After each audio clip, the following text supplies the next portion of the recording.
Okay, it's kind of an interesting story. The River City Brass Band has revived an American tradition in music.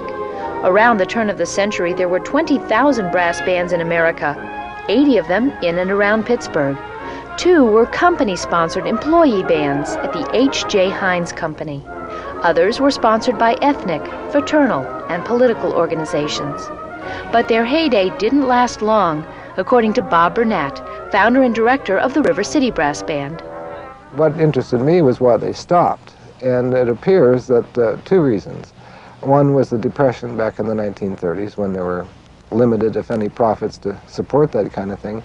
And the other thing, which was told to me by some old-time union members, was that the corporations, when they were unionized about the same time, is the corporations no longer felt the same sense of responsibility for their employees, and they fully expected that the unions would take over that function, or that those functions would pass into the community.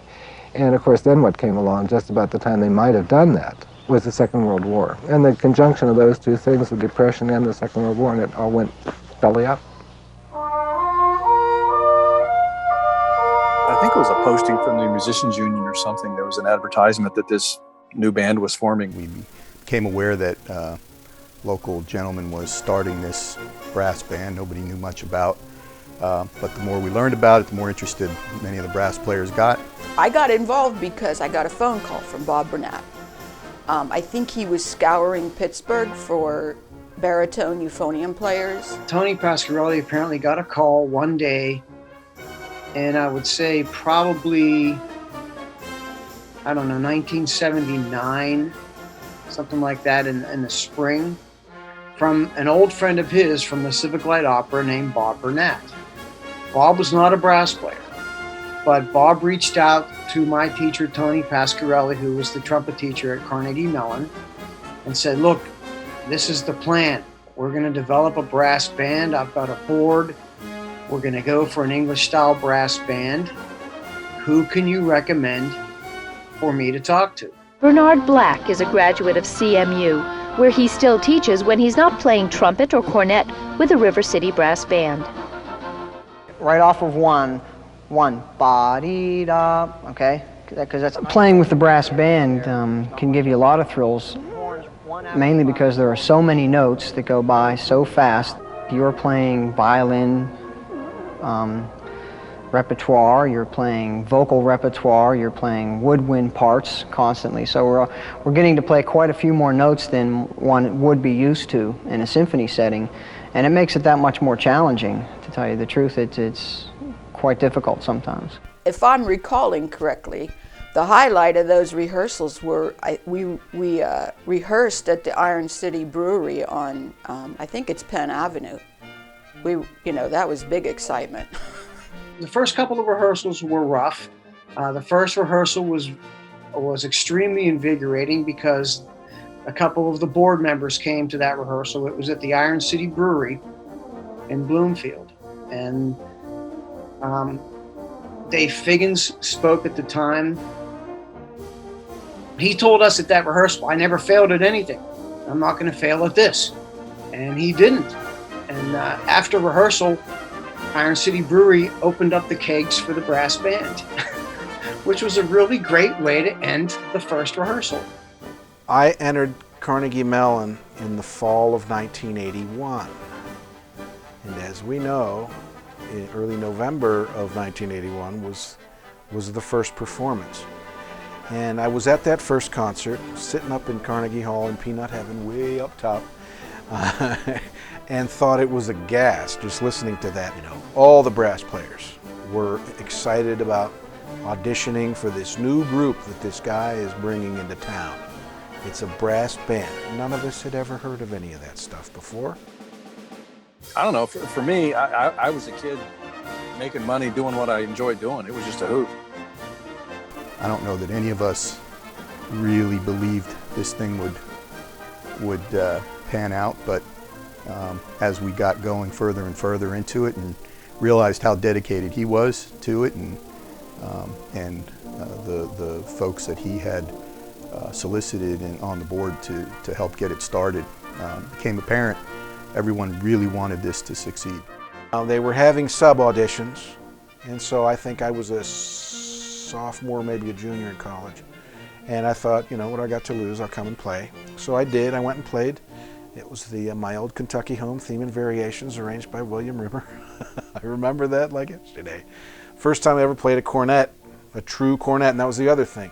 You know, Bob insisted that all the trumpet players played cornets because that's what they did in Great Britain.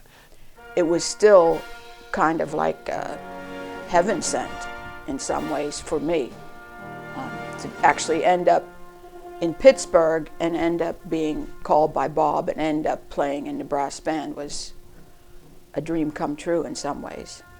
One of the things I think you know, I remember most about Bob was that he really wanted the environment to feel like family. He wanted the board members to interact with the players, which we did. The first thing I'd say about Bob was he was a visionary. He had this vision to make this what it really became.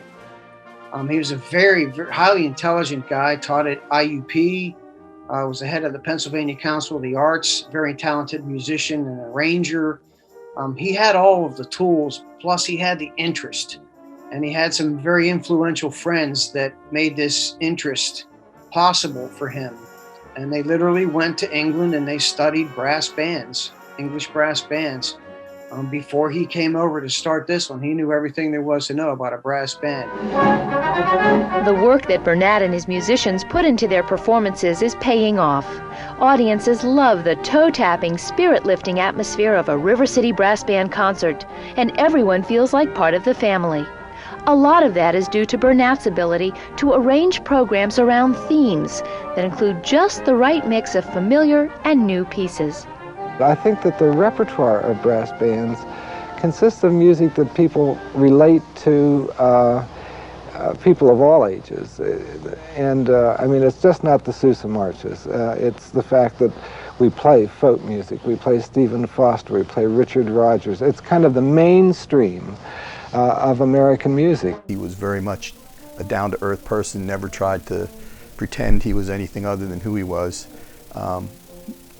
He was very intense on the podium with his baton, gripped it he had to make sure it was going to stay there, but it never did. People didn't own quality instruments. He had set up a loan program through the brass band, and he would loan you the money to buy an instrument. Later on, we found out that was just Bob's money that he was loaning to people to buy instruments. So I was one of the first beneficiaries of that. He loaned me money to buy my first cornet. He was, I would say he was a very gentle person, very friendly, very open, but not really afraid to tell you what he thought. And sometimes that, you know, as we were all new professionals, it was a little bit stern sometimes, but that was good because he knew what he was doing and we didn't.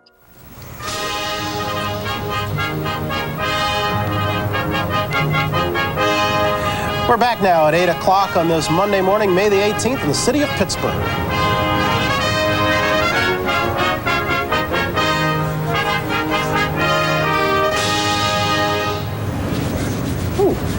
Rather stirring opening. What? Gives you kind of goosebumps. Next spring, the River City Brass Band, along with the Chicago Symphony and the Twyla Dance Company, will represent the United States at the bicentennial celebrations in Australia. They'll take with them all the spirit that a brass band exemplifies as Pittsburgh's cultural ambassador down under. The River City Brass Band of Pittsburgh is the only professional brass band in the entire United States. These accomplished musicians will bring their musical message to Australia as they represent the United States in the Australian Bicentennial Celebration. We went and played a gig at Soldiers and Sailors, and they brought us into this big room at the end of the concert, and we're all there, and it was like a reception. But there were people from Amway. Now, Amway back then was known as like a pyramid kind of thing. I'd like to introduce Richard M. DeVos, president of Amway. Michigan, who is the principal sponsor and underwriter of this tour. Rich? There we are. That's what you are. I see. Well, it's a pleasure here to join with the River City Brass Band. More than that, it's an honor to be associated with Pittsburgh and the PPG company. You know, they got a lot of glass. We make glass cleaner. My parents, they knew all about Amway, and you know, stay away from Amway. Oh, you don't want to do that. But I mean, the company itself was huge, and we did not realize until that time that it was really an international big deal. I think we took off and landed at least 32 times, so we were moving, but it was exceptional to have that opportunity and to have it while you're playing your horn with an organization that just happened to start in Pittsburgh. It was pretty amazing, and I think we all had a pretty good time. It was really an honor to be representing the United States for Australia's bicentennial. It seemed like almost too good to be true, and then it did turn out to be too good to be true. It was great. You go, you're a bunch of guys for the most part, and women under 30, and they're going to take you to Hawaii for 10 days, and then they're going to take you to Australia for 30 days or 28 days. I mean, who didn't want to do that? Everyone wanted to sign up for that. I mean, that was just extraordinary. That's not even a strong enough word in some ways, but to be given the opportunity to go to Hawaii and Australia and New Zealand and to play. Heretofore, what's happened is corporations give us money and say, here, go do your thing. And this is the first time where we've had people want to sit down with us and plan so that the thing is a really successful enterprise. We were on stage playing a piece that we probably paid, you know, a couple dozen times at this point. And whatever happened on the stage, it was an indoor concert, and the power went out in the auditorium, and it just went completely black. And the band just kept playing. The audience was so, I don't know if they were astounded or just appreciative that the music never stopped, that we got applause right in the middle of the piece because they were just impressed, I guess, that, you know, we didn't have to have the music in front of us to see what we were doing. The trip was long and grueling. None of us actually expected it to be that grueling. We were just thinking, this is a vacation. It was not a vacation. We did one-nighters for basically a month. And that meant we flew to Hawaii, and then we did one-nighters for a week there, on a bus, off a bus, on a bus, off a bus, stay at a different hotel every night. Some of the hotels were good, some of the hotels weren't so good. Whenever we weren't flying somewhere, we had to take the bus. Well, the bus, you know, here we have, you know, the buses and some trucks have things on the front of the truck to guard against hitting deer. Well, they have those on the buses for kangaroos. And like we have deer crossing, they've got kangaroo and wombat crossing signs. It was just such a different culture altogether. It was awesome. The Sydney Opera House, you can't underestimate what that was like to sit in that opera house and play and you know, walk out on that stage. The people of Australia were treated us like royalty. We're probably the Australian equivalent in the brass band world of rock stars. They know their brass band, and they like Americans, and so we were the beneficiaries of a lot of that goodwill. A month there, just about a month there, it was tremendous. That also brought the band so close together, you can't believe it. Everybody just, I mean, it was like it's just a family. Amway and PPG Industries have shown that music can span the oceans of the world and bring countries closer. The United States and Australia, two great countries separated by thousands of miles of ocean, drawn nearer with a musical gift of friendship.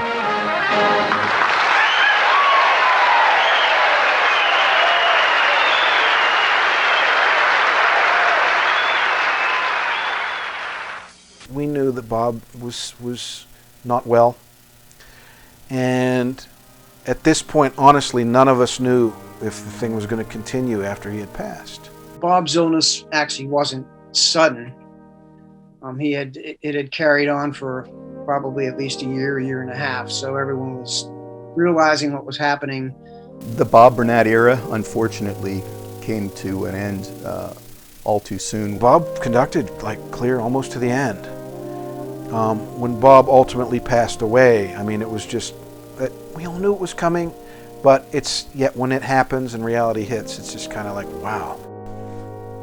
Yeah, I think when you look back and you think of people who made your life, he certainly was one of those people for me. Because if he hadn't made that phone call, I would have had a totally different experience from the 80s to the, well, almost 20 years, 15 years. So. The River City Brass Band has really been the most enjoyable, most rewarding musical experience I've ever had. Number one, the band are the nicest group of people I've ever worked with in about 40 years of being involved professionally in music. And it really brings together a lot of strands in my own life, musical strands, things I believe in musically, but some social values and political beliefs, all of that stuff kind of comes to a focus in this band. So it really has been, as I said, the most rewarding musical experience I've had in my whole life.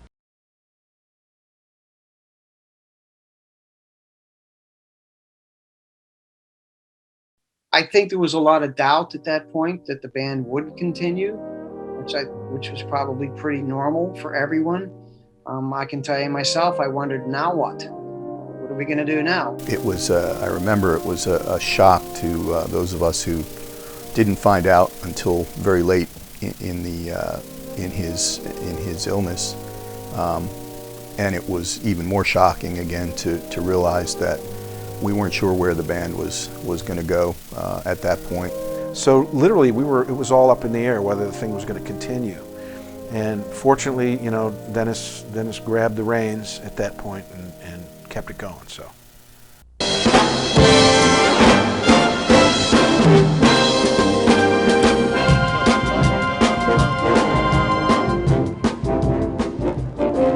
Well, I've always felt that the River City Brass Band was absolutely unique in the music industry. It was designed to fulfill a need that my predecessor, the founder and first music director of the River City Brass Band, saw in America, and that is the need to get professional caliber music out to the people.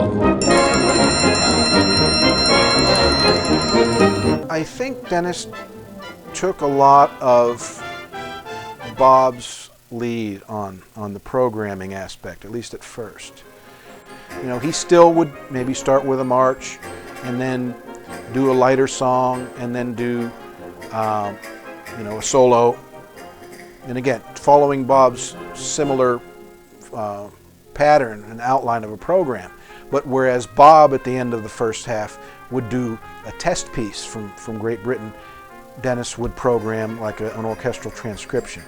And it kind of just fit in that spot of the show, and that seemed to work for a long time. So, I think Dennis brought a little more polished conducting and presentation skills. He was also very focused on upping the production that we presented as an organization. We took a little bit of a different course, and it worked. It did work. The band became much better known. You could get on a U.S. Airways and plug your headphones in, and you would hear the River City Brass Band, and that was pretty cool. Well, the first exposure to the band was I used to fly U.S. Air, and so I would be perusing the things that I could listen to and became aware of this brass band.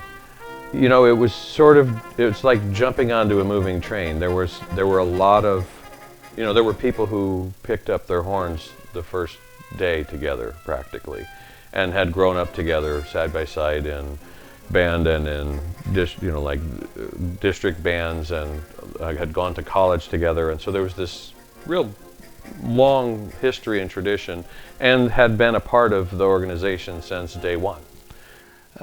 My first exposure to the band was actually on Sunday mornings. doing rehearsals for the Westmoreland Youth Symphony. There were always programs for River City concerts, and I thought, wow, this looks really cool. And back in those days, they had a little diagram of where all the musicians sat, and I'd look at the names and I'd think, oh, that looks cool. That looks like something I'd like to see. I never saw the band until a few years later, a couple years later. They came to Katanning and played a concert, which is next door to my town, Ford City. And I got to hear the band. I was just blown away. Just so exciting.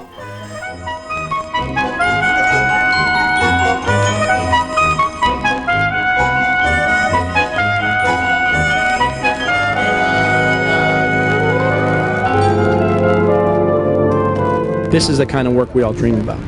It's a blast. It takes a lot of time, it takes a lot of energy, and I'm glad for every minute I can put in towards the band. It really is a lot of fun.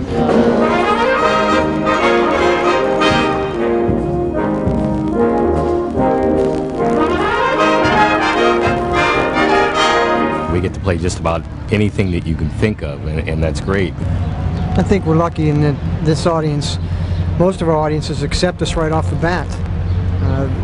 We get to play for people that they like us, they love us before we play a note.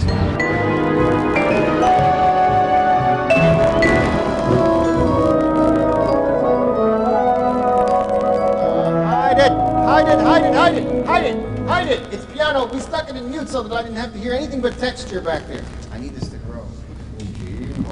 You know, going to school at CMU, studying with Tony Pasquarelli, you were inundated. It was just constant. You're gonna play with these guys, you know, working toward that. It was like almost like that was the ultimate goal, you know, for every trumpet player that went through CMU. And for a long time, all but one of the trumpet players in the band was a CMU grad, a Tony Pasquarelli student. So I think that actually lent itself to giving the band a certain sound. We always tried to keep Carnegie Mellon and Duquesne and every other place that has great brass players in touch with all of us and keep us all sort of in the pool. We never actually said, that was the time when we decided that the band wasn't really 28 players. The band really pretty much consisted of about 50 players. And there were 28 core players, and then we had about that many more that would be on a moment's notice, ready to play and able to play. So yeah, we took some big strides in those years with Dennis. It was so great because suddenly you're doing your job at the highest level individually, but then everybody around you is also giving their best. And there was this sort of esprit de corps, I think. For periods of time, the band has really had that. I think the band's getting back to that these days. But a real feeling of we're all part of a team. We're all part of a family. Even a family is a better way to put it. Touring with that band was so much fun, especially as a young man. We had a lot of fun. I mean, it was. I remember so many times in the early days, hanging out with Paul and Rick, the percussionists, and they would talk about, "Isn't this so much more fun than playing with the symphony?" And you know, the truth is, it was.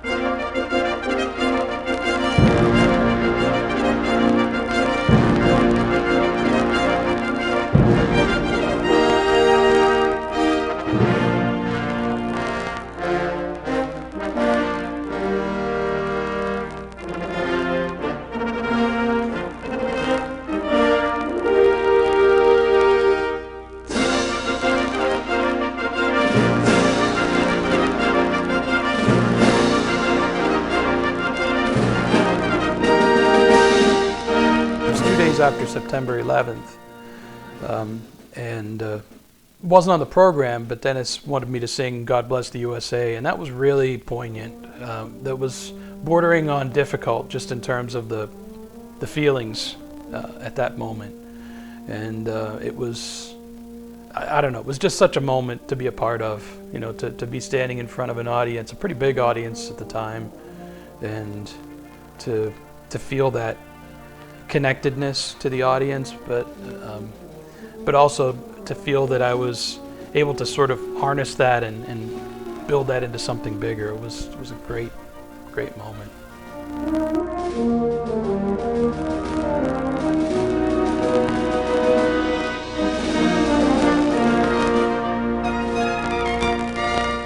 By the time I joined River City, I'd been a performer for over 10 years and had done a variety of things, lots of stuff involving improv comedy and lots of just, you know, being on the mic and emceeing and doing a variety of things in addition to playing. You know, Dennis's philosophy was to try and bring out the personalities within the band, because there were just like all these fantastic personalities. And so, you know, if somebody had if you have the opportunity to have Drew Fennell sing, you should have Drew Fennell sing, because he sings great. And if you have the opportunity to have him play a beautiful solo, you should have him play a beautiful solo. And so what are the tools in your arsenal, and how can you deploy those? I have to give Dennis a ton of credit, because over the years, especially through my younger years, when I just thought I was an orchestral trumpet player, he seemed to be able to see talents in people, and he would find them and he would exploit them. He would put you in a position to do that. You know, he would say, well, I believe you can do this, and sure enough, you could.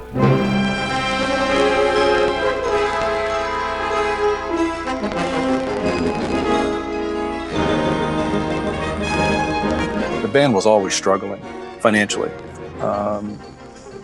because by the time it got pretty dicey as far as financial picture was concerned, I was solidly in the general manager, controllership, whatever heck title they would have applied it at that point.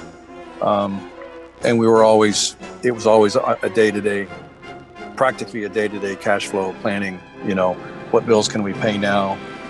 Do we really think we're going to sell enough tickets to be able to make payroll next Friday? You know, those were just, that's the way the business ran, which was not always fun, but we found a way through it. 2003, 4, we all, you know, that was when everything started to really go down. There were some months where we thought we weren't coming back. Some of the winter months, it didn't look like we were coming back. So there was a lot of negotiation went on, and still some very timid times when we weren't sure how we were going to be able to work that out. This is what I do primarily, so the idea of losing that, you know, in 2009, boy, those meetings, it was dark. It was a dark feeling. We knew we were in bad financial shape at that point. We were all committed to trying to make it, to save it, to do what we had to do. And Dennis ultimately resigned, you know, that led us to the search process for a new music director. James has the goods. He's hilarious, he's fearless, he's a phenomenal musician, he's a great conductor, he's clearly a gifted leader and administrator and a builder of things. And so, you know, the band is in really good hands. Look at the bottom line, you know, look at the audiences, look at what's going on. So where we had come from, it was so dark in those couple of days, couple of years in the early 2000s, to then James came and it's like the light came back on and the brass band can play again. For me, like musically, the thing that changed the most is I would say that Dennis was very concerned about trying to rein in the sound of the band and keep it very measured and controlled. And I, you know, again, I get what he was after there, but I have to say I enjoy playing more these days.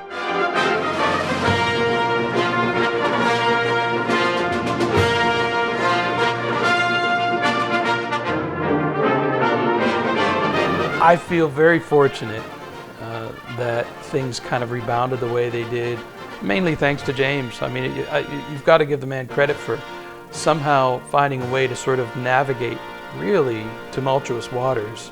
There was no better choice than James for all of it.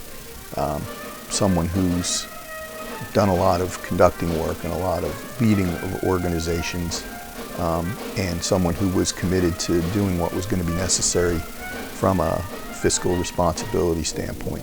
He's got a unbelievable talent of communicating and communicating clearly of what you got to do.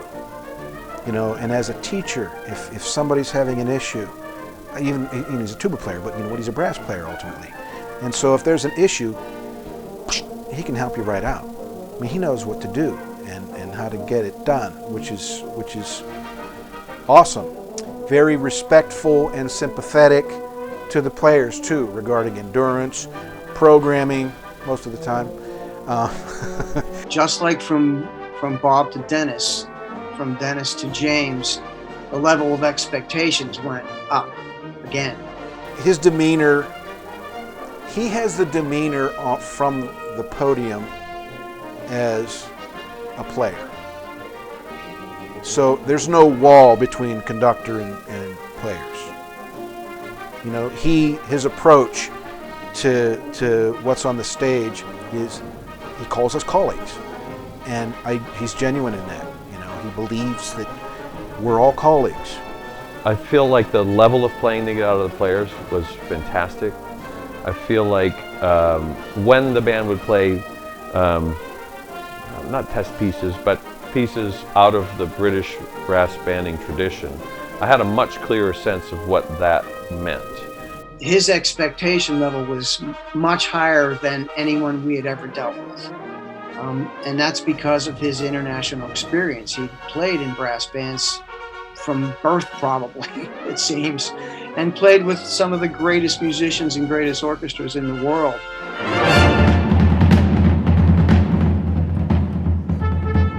This group of people can play anything that he puts in front of them and sound really good doing it.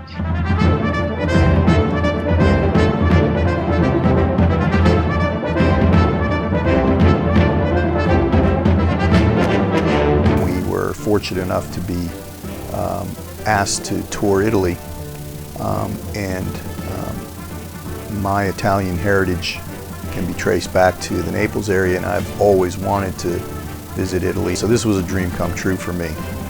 The opportunity to go to Italy as the brass band and once again tour internationally.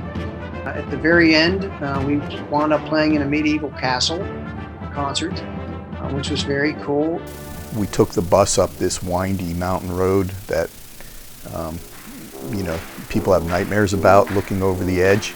We got all the way up to the top and then drove over to the village square, to the castle, where we were performing. And it was like being in another time and place. The locals had prepared an after party for us in their town community center with some homemade food, and it was great. It was a tremendous get together, and the people were phenomenal. And after dinner, we were sitting around, and things were winding down. Out come the teenage boys with these big 10-gallon gas tanks full of homemade wine. But the people were so nice. I mean, they made a dinner for us and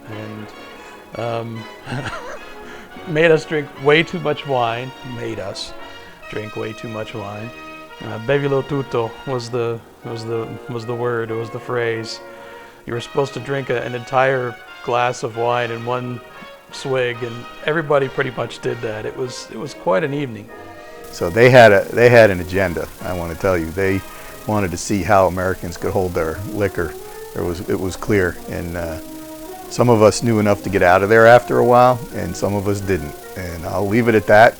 Somebody was trying to get me to play my instrument. That was pretty funny. After doing the Bevilo tutto a few times, I couldn't even move my fingers right. So that happened. Bangladesh was an eye-opener, boy, oh boy, oh boy. And there's two Dhakas. Where we were, primarily, it's like almost like a gated community without a gate. It's mainly like the politicians, different embassies for Bangladesh, and their families.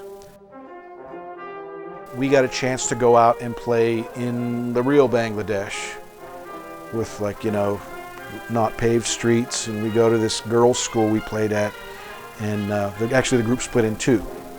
So they had a quintet go to one place, and a couple guys went to another school, and it was a different side of life that we've never seen before. I mean, that was every bit the third world country that you'd hear about.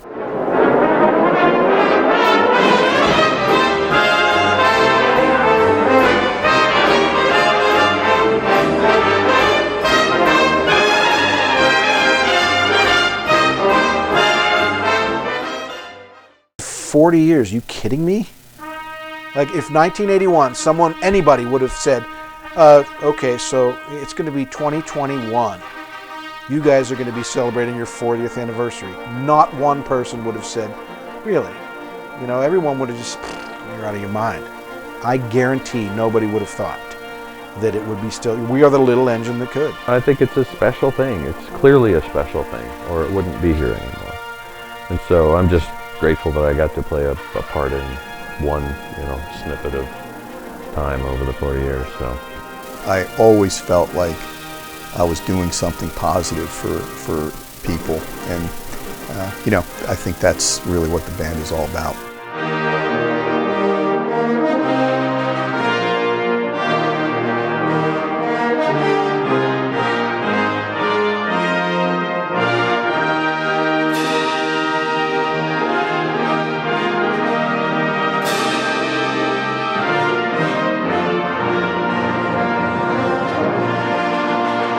I think for me, the looking back is to do with the people, and the opportunity to play a euphonium or baritone or whatever with some really wonderful people.